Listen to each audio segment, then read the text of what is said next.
வணக்கம் சார். வணக்கம் வணக்கம் சத்யா, சொல்லுங்க. இந்திய பங்குச்சந்தை கடந்த ஒரு வாரமாவே பயங்கர கரெக்ஷன்ல இருக்கிறத பார்க்க முடியுது. முதலீட்டாளர்களுக்கு எல்லாம் மார்க்கெட்ல என்னதான் நடக்குது? எதனால இவ்ளோ பெரிய கரெக்ஷன்ஸ்? என்ன நடக்க போகுது? அப்படிங்கிற குழப்பமும் இருக்கு. ஸோ இந்திய பங்குச்சந்தையில இப்ப என்ன நடந்துட்டு இருக்கு சார்? டொமஸ்டிக் லெவல்ல பெரிய பிரச்சனைகள் இல்ல. உள்நாட்டு லெவல்ல பெரிய பிரச்சனை இல்ல. என்ன கொஞ்சம் ரிசல்ட்ஸ் இப்ப இந்த Q3 ரிசல்ட்ஸ் வந்திருக்குது. ஒரு 7, 8 கம்பெனி வந்திருக்கு. டாப் 30, 50 கம்பெனிஸ்ல. ஸோ அந்த 7, 8 கம்பெனில வந்து எக்ஸ்பெக்ட் பண்ண, அதாவது ஒரு ஹியூஜ் growth இல்ல. Q on Q growthங்கிறது ஒரு பெரிய நம்பர் இல்ல அப்படிங்கிறது தான். இன்னும் மீதி நிறுவனங்களும் வர வேண்டியது இருக்குது. ஸோ அதனால it's more sentimental driven right now. அதனால வந்து மார்க்கெட்ல வந்து எனக்கு உள்நாட்டு பொருளாதாரத்துல பிரச்சனை இல்லை. அஃப்கோர்ஸ் இங்க பண்ண வேண்டியது, அரசாங்கம் பண்ண வேண்டியது எல்லாமே பிரைவேட் கம்பெனிஸ் கேபெக்ஸ் அது இதெல்லாம் நிறைய இருக்குன்னு வச்சுக்கோங்க. சின்ன சின்ன பிரச்சனைகள் இல்லாம இல்லை, பெரிய பிரச்சனைகள் உள்நாட்டுல எதுவும் இல்லை. போன வருஷம் இருந்ததை விட இப்ப ரைட் நவ் வந்து உங்களுக்கு எல்லாமே வேல்யூவேஷன்லாம் குறைவாக தான் இருக்கு, கொஞ்சம் மலிவாக தான் இருக்கு. 2024 செப்டம்பரை அக்டோபரை கம்பேர் பண்ணல இப்போ வேல்யூவேஷன்லாம் கம்மியாக தான் இருக்கு. அட்ராக்டிவா இருக்கு, அட்ராக்டிவ் வேல்யூவேஷன்ஸாக இருக்கு. இப்போ ஒரு காலத்தில் வந்து நம்ம ஸ்மால் கேப் மிட் கேப் எல்லாம் ஹைலி வேல்யூடு, ஓவர் வேல்யூடு போகாதீங்க வாங்காதீங்கிறோம். இப்போ வந்து பார்த்தீங்கன்னா சில ஃபண்ட் ஹவுசஸ் எல்லாம் ஆல்ரெடி ஸ்மால் கேப் ஃபண்டை எல்லாம் அக்செப்ட் பண்ணாமல் இருந்தவங்க இப்போ நாங்கள் பல்க் அக்செப்ட் பண்ணுறோம்னு ஓப்பன் பண்ணியிருக்காங்க. அது எதை காண்பிக்குது அப்படின்னு வந்து பார்த்தீங்கன்னா ஸ்மால் கேப் இஸ் அட்ராக்டிவ்லி வேல்யூட் அப்படிங்கிறத காமிக்குது. ஸோ அதனால வந்து ஜென்ரலாக வந்து மார்க்கெட் லெவலில் வந்து things are okay except for international issues. தினசரி ட்ரம்ப் ஒன்று பேசிக்கிட்டு இருக்காரு, இன்னைக்கு ஒன்று பேசுறாரு, அதை நாளைக்கு வாபஸ் வாங்குறாரு. அவர் பேசின ஒன்று மார்க்கெட் சரியுது, திருப்பி இஷ்யூ ஆகுது, all those things. And Trump ஒரு இஷ்யூ. இப்போ ரீசெண்டாக ஃபார் எக்ஸாம்பிள் ஜப்பானில் வந்து இப்போ ஸ்பைக் இன் இன்ட்ரெஸ்ட் ரேட்ஸ் இருந்துச்சு. கிட்டத்தட்ட நெகட்டிவ் இன்ட்ரெஸ்ட் ரேட்டாக இருந்த நாடு இப்போ வந்து கிட்டத்தட்ட ஒரு 4% இன்ட்ரெஸ்ட் அப்படிங்கிற லெவலுக்கு கவர்மெண்ட் பாண்ட்ஸ் எல்லாம் வந்திருக்கு. ஸோ அப்படிங்கிறதுல வந்து இப்போ சைனாவிலேருந்து இங்கே வர்ற முதலீட்டாளர்கள் குறையலாம். ஏன் நான் இங்கே உள்நாட்டிலேயே வந்து எனக்கு 4% இன்ட்ரெஸ்ட் கிடைக்குது, நான் ஏன் வெளிநாட்டுக்கு பணத்தை எடுத்துகிட்டு போகணும், ரிஸ்க் எடுத்து கரன்சி ரிஸ்க் எடுத்து மார்க்கெட் ரிஸ்க் எடுத்துகிட்டு போகணும், இது வந்து ரிஸ்க் இல்லாமல் இங்கே கிடைக்குது அப்படின்னு சொல்லிட்டு அது மாதிரி சில பெட்டர் ஆப்பர்ச்சுனிட்டிஸ் எல்ஸ்வேர் இருக்கலாம். அதற்காக ஃபாரின் இன்ஸ்டிடியூஷனல் இன்வெஸ்டர்ஸ் பணத்தை இங்கேருந்து எடுத்துகிட்டு போகிறாங்க. அது ஒன்றும் சடனாக அதிகமாகவும் எடுத்துகிட்டு போகல. கிட்டத்தட்ட அவங்க ரெகுலராக மந்த் ஆன் மந்த் எவ்வளோ எடுத்துகிட்டு போகிறாங்களோ அதை தான் எடுத்துகிட்டு போகிறாங்க. எல்ஸ்வேர் எனக்கு பெட்டர் ஆப்பர்ச்சுனிட்டிஸ் இருக்குது, அல்லது எனக்கு பிரச்சனை இருக்குது, அல்லது கோல்டு சில்வர் நல்லா ரிட்டர்ன் கொடுக்குது, what ever may be the reason. Other than that இந்தியாவில் வந்து உங்களுக்கு வந்து மேஜராக எனக்கு இஷ்யூ இருக்க மாதிரி எதுவும் தெரியல. டொமஸ்டிக் பிரச்சனைகள் எதுவும் இல்லை அப்படின்னு சொல்லிட்டீங்க. இன்டர்நேஷனல் லெவலில் நடக்கிற அன்சர்டனிட்டி பார்க்கும்போது வெனிசுலாவோட கிரீன்லாண்டோடலாம் யூஎஸ்க்கு பிரச்சனை இருக்கிறத பார்க்குறோம். ஆனால் இதெல்லாம் இந்தியன் மார்க்கெட்டில் இவ்வளோ பெரிய இம்பாக்டை கிரியேட் படுத்துமா சார்? டேரெக்டாக இந்தியாவுக்கும் யூஎஸ்க்கும் இருக்கிற பிரச்சனையை விட இந்த மாதிரியான விஷயங்களும் இம்பாக்ட் பண்ணுமா? இப்போ அந்த பிரச்சனை வந்து இப்போ ஒன்றும் இல்லாத மாதிரி ஆயிடுச்சு. 50% போட்டாரு, இந்தியா பாட்டுக்கு ஓடிக்கிட்டு இருக்கு, மக்கள் பாட்டுக்கு ஓடிக்கிட்டு இருக்காங்க. அது ஒரு பெரிய பிரச்சனையா இந்திய பொருளாதாரத்துக்கும் தெரியல, மக்களுக்கும் தெரியல, மார்க்கெட்டுக்கும் தெரியல. அந்த டயத்தில் பேசப்படையில அதிகமாக இருந்தது. இப்போ சில வெனிசுவேலா இந்தியாவை பாதிக்குமானா, வெனிசுவேலா பிரச்சனை அதுவும் நேரடியாக இந்தியாவை பாதிக்காது. ப்ராப்ளி அது இந்தியாவுக்கு சாதகமாக கூட அமையலாம். எக்கனாமிக் மேட்டர்ஸில் ப்ராப்ளி அங்கேருந்து இன்னும் ஆயில் சீப்பாக வருது அப்படின்னா நமக்கு இன்னும் கொஞ்சம் better if at all. Really don't know the price etcetera. But ஆனால் இன்னும் கொஞ்சம் மலிவாக அங்கேருந்து விலை கிடைக்குதுன்னா இப்போ இந்தியாவில் உள்ள கச்சா எண்ணெய் ஆயில் நிறுவனங்கள்லாம் சொல்லியிருக்காங்க. இந்த மாதிரி it could be Reliance industries are other public sector oil companies, அவங்க எல்லாருமே வந்து வெனிசுவேலா ஆயில் வருது, ரேட்டு ரீசனபிளாக இருந்துச்சுன்னா வி ஆர் இன்ட்ரெஸ்டட், நாங்கள் வாங்குறதுல இன்ட்ரெஸ்டட் அப்படின்ட்டு இருக்காங்க. ஸோ அதனால Venezuela is not even an issue. இப்போ ஜென்ரலாக வந்து பார்த்தீங்கன்னா அதுக்கப்புறம் இப்போ கிரீன்லாண்டுக்கு நான் நேற்று வரைக்கும் கிரீன்லாண்டை என்னை எடுக்க விடாட்டி, அதாவது என்னன்னா அவருக்கு உள்நாட்டில் பிரச்சனை வந்துருச்சு ட்ரம்ப்புக்கு. உள்நாட்டில் வந்து அங்கே வந்து ஆர்மி ஜெனரல் லெவலில் அவங்கெல்லாம் யாருமே போய் அதை போர் தொடுக்கிறதுக்கு அவங்க ஒத்துக்கலை. அவங்க என்ன சொல்ல ஆரம்பிச்சுட்டாங்க, வர்ற நியூஸஸை படித்தோம்னா என்ன சொல்கிறாங்க, ஆர்மி ஜெனரல்ஸ்லாம் நீங்கள் அது காங்கிரஸ்கிட்ட பெர்மிஷன் வாங்கணும் அக்வயர் பண்ணுறதுக்கு. ஸோ அதனால வந்து நாங்கள் அதை ஒத்துக்க மாட்டோம்னா அவங்கள அங்கே உள்நாட்டிலேயே அவரை மறுத்துட்டாங்க. இருந்தாலும் அவர் என்ன பண்ணாரு, அடுத்தாப்புல வந்து நான் 10% எனக்கு யூரோப்பெல்லாம் எதிர்க்கிறாங்க, ஸோ யூரோப்புக்கெல்லாம் நான் புதுசாக ஒரு 10% டரிஃப் விதிக்கிறேன் அப்படின்னு சொன்னார். நேற்று வரைக்கும் சொல்லிக்கிட்டு இருந்தார். இப்போ அந்த ஸ்டாண்டை மாற்றி நான் இப்போ அதெல்லாம் இல்லை, நான் இன்னொரு டீல் பண்ண போறேன் யூரோப்போட அப்படின்னு சொல்லியிருக்காரு. ஸோ அதனால இந்த அன்சர்டன்டிஸ்னால உள்நாட்டு மக்கள் அல்ல, வெளிநாட்டு மக்கள், வெளிநாட்டு முதலீட்டாளர்கள் வந்து இந்தியாவிலேருந்து பணத்தை எடுத்துட்டு போய் நான் இங்கே இந்த சேஃபாக வச்சுக்க முடியுமான்னு பார்க்குறாங்க. அல்லது வேற ஏதாவது பெட்டர் கம்பெனி இண்டஸ்ட்ரி இருக்கா, பெட்டர் கண்ட்ரி இருக்கா அப்படின்ட்டு அவங்க பணத்தை எடுத்துட்டு போறாங்க. நான் அமெரிக்காவில இதை கொண்டு போய் வச்சுக்கிறேனே, எனக்கு பிரச்சனை இல்லாமல் இருக்கும், அட்லீஸ்ட் ருப்பி டிப்ரிசியேஷன் பிரச்சனைகள் இல்லாமல் இருக்கும்னு சொல்லிட்டு அதுகளுக்காக எடுத்துட்டு போறாங்க. ஸோ இது வர்றதும் போறதும் வந்து மார்க்கெட்டை பொறுத்த வரைக்கும் சகஜம். இது ஒன்றும் புதிதல்ல. நம்ம 2007-8 பார்த்துருக்கோம். அப்புறம் இன்னும் டிமானிட்டைசேஷன் போது ஜிஎஸ்டி வரி இது மாதிரி பல நேரங்களில் மார்க்கெட் நெகட்டிவாகவும் இருக்கும், அப்புறம் பாசிட்டிவாகவும் இருக்கும், டியூ டு வேரியஸ் ரீசன்ஸ். அது மாதிரி தான் அந்த கண்ணோட்டத்தோட தான் நான் பார்க்குறேன். அதனால தான் இப்போ உள்நாட்டில் வந்து உள்நாட்டு இன்ஸ்டிடியூஷன்ஸ் எல்லாருமே வந்து டொமஸ்டிக் இன்ஸ்டிடியூஷன்ஸ் எல்லாருமே வாங்கிட்டு தான் இருக்காங்க. மியூச்சுவல் ஃபண்ட்ஸ் ஆகட்டும், இன்சூரன்ஸ் கம்பெனிஸ், பிஎஃப், இது பென்ஷன் ஃபண்டு எல்லாருமே வந்து வாங்கிக்கிட்டு தான் இருக்காங்க. அது மந்த் ஆன் மந்த் ஃப்ளோவும் வந்துக்கிட்டே இருக்குது. ஸோ இந்த க்ரீம் ஆன் த கேக் அப்படிம்பாங்கல்ல, ஸோ அது மாதிரி வந்து ஸோ டாப் லெவலில் தான் இப்போ வந்து இந்த எஃப்ஐஐஸ் இந்தியாவில் கான்ட்ரிபியூட் பண்ணிக்கிட்டு இருக்காங்க. அவங்க வர்ற ஒரு எக்ஸாம்பிளுக்கு வந்து இப்போ ஆயில் மார்க்கெட்டில் சொல்லுவோம். ஆயில் மார்க்கெட்டில் வந்து மெஜாரிட்டி ஆஃப் ஆயில் வந்து லாங் டேர்ம் கான்ட்ராக்ட். மேபி ஒரு 3% 5% தான் மக்கள் வந்து டெய்லி ட்ரேடிங்கில் இருக்கும். பட் ஆனால் அந்த 3% 5% ட்ரேடிங் நடக்கிறது தான் டோட்டல் மார்க்கெட் ப்ரைஸை நிர்ணயிக்குது உலக அளவில். So the same goes true for India as well. இந்தியாவில் மியூச்சுவல் ஃபண்ட் நிறுவனங்களே மட்டும் 70 லட்சம் கோடி இன்வெஸ்ட்மெண்ட் வச்சுருக்காங்க. அதில் மேபி ஒரு 45-50 lakh crore வந்து நீங்கள் ஈக்விட்டின்னு வச்சுங்க. அதே மாதிரி பென்ஷன் ஃபண்டு, அதே மாதிரி உங்களுக்கு இன்சூரன்ஸ் கம்பெனிஸ், இவங்க எல்லாம் சேர்த்தீங்கன்னா அவங்க பல லட்சம் கோடிகள் முதலீடு வச்சிருக்காங்க. இவங்க யாரும் போய் விற்கிறது இல்லை, பண்ணுறதில்ல, மேற்கொண்டு வாங்கிட்டு தான் இருக்காங்க. அன்னாடம் வந்து ஒரு 10,000 கோடி 12,000 கோடி மாதம் வித்துட்டு போறவங்க, அதுதான் இப்போ ப்ரைஸை டிசைட் பண்ணுது, இந்தியன் மார்க்கெட் ப்ரைஸை. ஸோ அவ்வளவுதானே தவிர long term we are here to stay, Indian markets are more attractive than எவர்.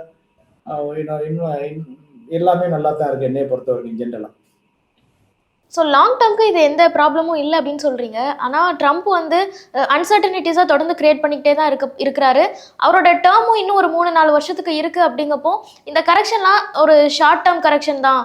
இதை நம்ம ஒரு லாங் டேர்முக்கு இல்லை பெரிய ரெசஷனாவோ இல்லை இன்னும் டீப்பாவோ இந்த கரெக்ஷன் இருக்காது அப்படின்னு நம்ம எதிர்பார்க்க முடியுமா சார்? டெஃபினட்டா ட்ரம்ப்புக்கு வந்து இந்த 3-4 வருஷமெல்லாம் இல்லை, 3 வருஷம் கூட இல்லை, இன்னும் 35 மாதம் தான் இருக்குது. he has to get out. 35 மாதத்துல அதுக்கு வேற ஏதாவது பண்ணி திருப்பி உள்ள வருவாரான்னு தெரியல. ஸோ கான்ஸ்டியூஷனே மாற்றிக்கிட்டே வருவாரா என்னன்னு தெரியல. ஸோ இன்னும் 35 மாதம் தான் இருக்குது. ஸோ அதுக்கப்புறம் பிரச்சனை ஆகிடும். பட் நம்ம என்னன்னா இப்போ ஜென்ரலாக வந்து ஈக்விட்டியில் ஒரு இன்வெஸ்ட் வர்றாரு அப்படின்னா மியூச்சுவல் ஃபண்டுகளில் நம்ம மினிமம் வந்து 5 years ரெக்கமெண்ட் பண்ணுறோம். மினிமம், பேர் minimum, the higher the better. So இன்னையிலேருந்து 5 வருஷத்தில் உங்களுக்கு தேவைப்பட போகிற முதலீடு இன்னைக்கு பண்ணுறீங்க அப்படின்னா தாராளமாக ஈக்விட்டியில் பண்ணிக்கலாம். There is no issue. SIP நல்லா தாராளமாக கன்னியூ பண்ணிக்கலாம். இது மாதிரி எல்லாரும் பேனிக் ஆகிற டயத்தில் போடக்கூடிய பணம் தான் உங்களுக்கு அதிகமான லாபத்தை ஈட்டி தரும். அதில் துளி அளவும் சந்தேகம் இல்லை. இதே மாதிரி 2007-8 நடந்திருக்கு, ஜிஎஸ்டி பீரியட்ல நடந்திருக்கு, நம்ம டிமானிட்டைசேஷன் பீரியட்ல நடந்திருக்கு, ரீசெண்டாக கோவிட் பீரியட்ல நடந்திருக்கு. நீஜர்க் ரியாக்ஷன் சொல்லுவோம், sentimental driven. Of course we have இஷ்யூஸ்னா அதெல்லாம் இல்லைன்னு சொல்லலை.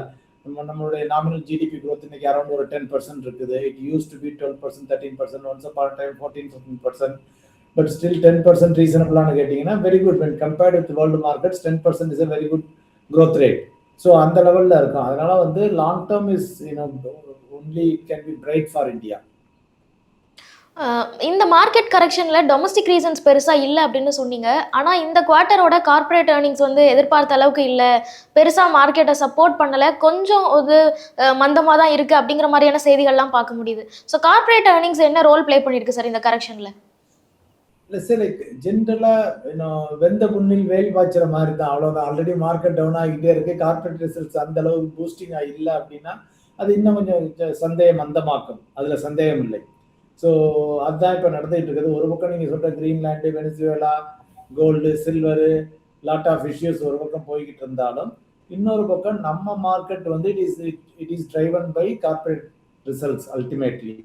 ஸோ இப்போ அந்த கார்ப்பரேட் ரிசல்ட்ஸ் வந்து கொஞ்சம் மந்தமாக இருக்குது, அந்தளவு எதிர்பார்த்த அளவு growth இல்லை அப்படின்லாம் இருக்கையில் அது சந்தையும் மந்தமாக்கும், அதில் சந்தேகம் இல்லை.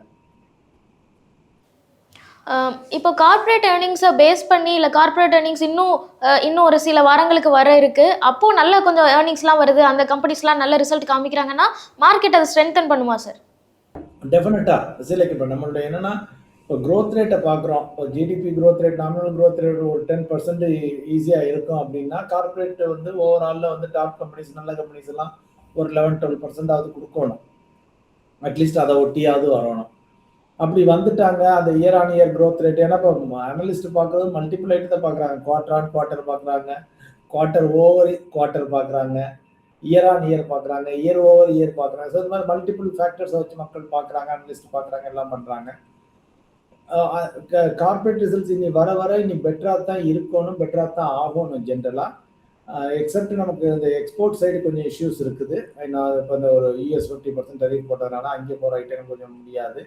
ஆனால் இப்போ அதையெல்லாம் வந்து நியூட்ரலைஸ் பண்ணுறதுக்கு அல்லது அதையெல்லாம் பெட்டர் பண்ணுறதுக்கு தான் every one is looking forward to February 1 budget.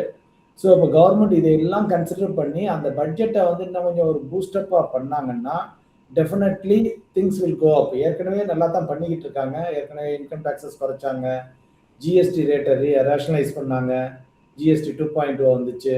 So இப்போ அதே மாதிரி இப்போ இந்த பட்ஜெட்லையும் ஏன்னா ஆல்ரெடி நிறைய பேசிக்கிட்டு இருக்காங்க, நிறைய நியூஸ் கசியுது. என்ன வந்து பார்த்தீங்கன்னா இப்போ இந்த எக்ஸ்போர்ட் ஓரியன்ட் கம்பெனிஸுக்கெல்லாம் அவங்க வாங்கின மெஷினரிஸ் எல்லாம் டொமஸ்டிக் ப்ரொடக்ஷனுக்கு யூஸ் பண்ணிக்கிறதுக்கும் ஒரு வழி பண்ணுறாங்க. அது மாதிரி பல நியூஸ்கள் வந்து கொண்டு இருக்கின்றன. ஸோ அதனால ஒரு பாலிசி லெவல் ரீஃபார்ம்ஸு, சேஞ்சஸ்ஸு, இது மாதிரி ப்ரெஷரைசிங் டைம்ஸ் தான் வந்து கவர்மெண்ட்டையும் ஆக்ட் பண்ண வைக்கும். So they are forced to do the reforms. So அதனால February 1 பட்ஜெட்டை வந்து ஜென்ரலாக ஒரு பாசிட்டிவ் எதிர்பார்த்துக்கிட்டு இருக்கோம். Let us see. ஓகே. இன்னொரு பக்கம் நமக்கு செப்டம்பரில் ஜிஎஸ்டியில் கன்செஷன்ஸ்லாம் கொண்டு வந்திருந்தாங்க. அதோட இம்பாக்ட் வந்து இந்த குவார்ட்டரில் இருக்கும், நல்ல சேல்ஸ் எல்லாம் நிறைய ஆயிருக்கும், ஸோ கம்பெனிஸ்லாம் பாசிட்டிவாக ரிசல்ட் கொடுப்பாங்க அப்படின்னு எதிர்பார்த்துட்டு இருந்தோம். இந்த மாதிரி ஜிஎஸ்டியில் கன்செஷன் கொண்டு வந்தது, நிறைய லிக்விடிட்டியை மக்கள் கையில் கொடுத்தது பெரிய அளவில் ஒர்க் அவுட் ஆகலையா சார்? அதாவது சிலைக்கு இன்னும் நம்பர்ஸ் அந்த அளவுக்கு போய் இப்போ பூஸ்டப் ஆகும் அப்படின்னு கன்சம்ஷன்லாம் உடனே பூஸ்டப் ஆகும் அப்படி இப்படின்னு ஜென்ரலாக எதிர்பார்ப்பு இருந்துச்சு, நோ டவுட் அபவுட் இட். இப்போ கார் சேல்ஸ் சில செக்மெண்ட்ஸ் எல்லாம் they've done well. Car sales அதெல்லாம் நல்லா பண்ணியிருக்கு. ஆன்லைன் சேல்ஸு கொஞ்சம் நல்லா போயிருக்கு. ஆன்லைனில் கன்சியூமர் டிமாண்ட் அதெல்லாம் கொஞ்சம் நல்லா இருந்திருக்கு. ஸோ சில செக்மெண்ட் நல்லா இருந்திருக்கு, சில செக்மெண்ட்டில் வந்து கொஞ்சம் மந்தம் இருக்குது. அதனால எல்லாத்தையும் ஒரே பேஸ்கெட்டில் நம்ம போட்டு பார்க்க முடியாது. ஒரு ஓவராலில் வந்து பார்த்தீங்கன்னா ஜென்ரலாக அதனுடைய இம்பேக்ட் டெஃபினட்டாக இருக்கும் அல்டிமேட்லி. ஏன்னா இப்போ பார்த்தீங்கன்னா ஹெல்த் இன்சூரன்ஸுக்கு ஜிஎஸ்டி 0%. ஸோ அது மாதிரி பல ஐட்டங்கள் பண்ணியிருக்காங்க. ஸோ அதனுடைய இம்பேக்ட் எல்லாம் நீ இருக்க தெரிய வரும். மார்க்கெட்டை சுற்றி எந்தெந்த ஆங்கிள்லேருந்து அன்சர்டனிட்டி நடக்குது அப்படிங்கிறதெல்லாம் நம்ம பேசணும். ஸோ ஒரு ரீட்டைல் இன்வெஸ்டர், ஒரு இண்டிவிஜுவல் இன்வெஸ்டர் இந்த மார்க்கெட்டில் அவங்களோட இன்வெஸ்ட்மெண்ட்ஸை எப்படி பிளான் பண்ணணும், எதெல்லாம் அவங்களுக்கு த்ரெட்டாக இருக்கும், எப்படி அவங்களோட கேபிட்டலை ப்ரொடெக்ட் பண்ணிக்கணும் சார்? லைக் ஒரு லாங் டேர்ம் கோல் உள்ளவங்க வந்து இந்த மார்க்கெட்டில் வந்து ஒரு துறவியாக இருக்க வேண்டும், ஒரு ஞானியாக இருக்க வேண்டும். எதை பற்றியும் கவலைப்படாமல் இருப்பாங்க இல்லையா? துறவி ஞானிகிட்ட போனீங்கன்னா எல்லாம் அறிந்தவர்ங்கிற மாதிரி இருப்பாங்க. ஸோ இப்போ அதே மாதிரி அவங்க பாட்டு கவலைப்படாமல் அவங்க கையில் என்ன இருக்குது, அதிகமாக இன்வெஸ்ட்மெண்ட் பண்ண முடியும். அவங்க கையில் உள்ளது அதுதான். மீதியெல்லாம் இந்தியாவை அவங்களால மாற்ற முடியாது, ட்ரம்ப்பால் யாராலையும் மாற்ற முடியாது. ஸோ இந்த சேஞ்சஸ் நம்ம கையில் இல்லை. ஸோ நம்ம கண்ட்ரோல் த கண்ட்ரோலபிள்ஸ் அப்படின்னு சொல்லுவோம். நம்ம கையில் என்ன இருக்குது அதை கண்ட்ரோல் பண்ணுவோம். ஸோ இப்போ நம்ம கையில் வந்து இன்வெஸ்ட்மெண்ட் பண்ண முடியும். மார்க்கெட் ஒன்று விழுந்திருக்கு அப்படின்னு நமக்கு தெரிஞ்சுன்னா அந்த இன்வெஸ்ட்மெண்ட் முடிஞ்ச வரைக்கும் அதிகமாக பண்ணிக்கங்க. ஆல்ரெடி மாதம் பண்ணிக்கிட்டு இருக்கதை தொடர்ந்து பண்ணிட்டு வாங்க. அதையெல்லாம் பண்ணுங்க. ஆஸ் லாங் அஸ் உங்களுக்கு ஒரு 5 years பணம் தேவையில்லை, அது லாங் டேர்முக்கு தான் போட்டிருக்கீங்க அப்படிங்கிறதுல கவலைப்படுறதுக்கு எதுவுமே இல்லை. தாராளமாக அவங்க கவலை இல்லாமல் இருக்கலாம், மேற்கொண்டு போட்டுக்கிட்டே இருக்கலாம். இதனுடைய எஃபெக்ட் வந்து ஒரு பாசிட்டிவ் எஃபெக்ட் வந்து ஒரு 3 years கழிச்சு தான் அவங்களுக்கு தெரிய வரும். ஸோ அதனால் அவங்க கவலைப்படாமல் let them continue with their investments. Okay. So மார்க்கெட்டில் இல்லை ஈக்விட்டி இன்வெஸ்ட்மெண்ட்டை எப்படி ஹேண்டில் பண்ணணும் அப்படிங்கிறத பார்த்தோம். இன்னொரு பக்கம் gold and silver. So gold and சில்வரும் டெய்லி நியூ ஹையை வந்து ஃபார்ம் பண்ணிக்கிட்டே இருக்குது. மக்களுக்கெல்லாம் நம்ம மிஸ் பண்ணிட்டோமா, நம்ம 10,000 தங்கம் வாங்கியிருக்கலாம், 11,000 தங்கம் வாங்கியிருக்கலாம் அப்படின்னு நிறைய ரெக்ரெட்ஸில் எல்லாரும் இருக்காங்க. So gold and silver market இப்போ எப்படி போயிட்டுருக்கு, இன்வெஸ்டர்ஸ் அதை எப்படி ஹேண்டில் பண்ணும் சார்?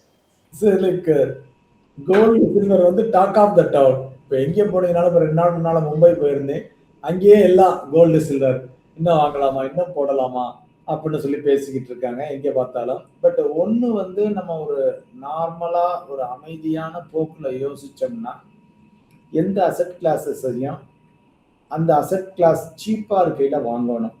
வாங்கிட்டு திருப்பி அது நல்ல ஒரு பில்டப் குடுத்து, நல்ல ஒரு லாபத்துல வரையில அந்த அசெட் கிளாஸ விட்டு நம்ம வெளியில வந்துர்றது பெட்டர். இன் ஜெனரல் சொல்ல வர்றேன்.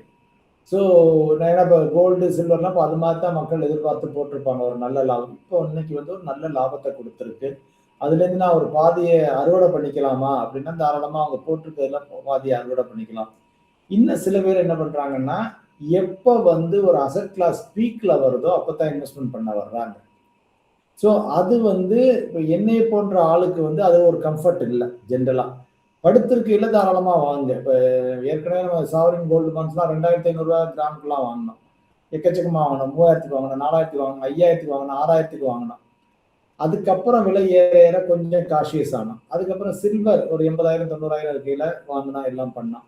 இப்போ 3,00,000 2,00,000 5 3,00,000 வரையில நமக்கெல்லாம் ஒரு பயமா இருக்குது. இது வந்து normal behaviour of any human being. So சில பேர் இறக்கத்துல வாங்குவாங்க, சில பேர் ஏற்றத்துல வாங்குவாங்க. இன் ஜெனரலா நான் சொல்ல வர்றது என்ன அப்படின்னு வந்து பார்த்தீங்கன்னா, ஒரு அலோகேஷன் நீங்க வச்சுக்கங்க.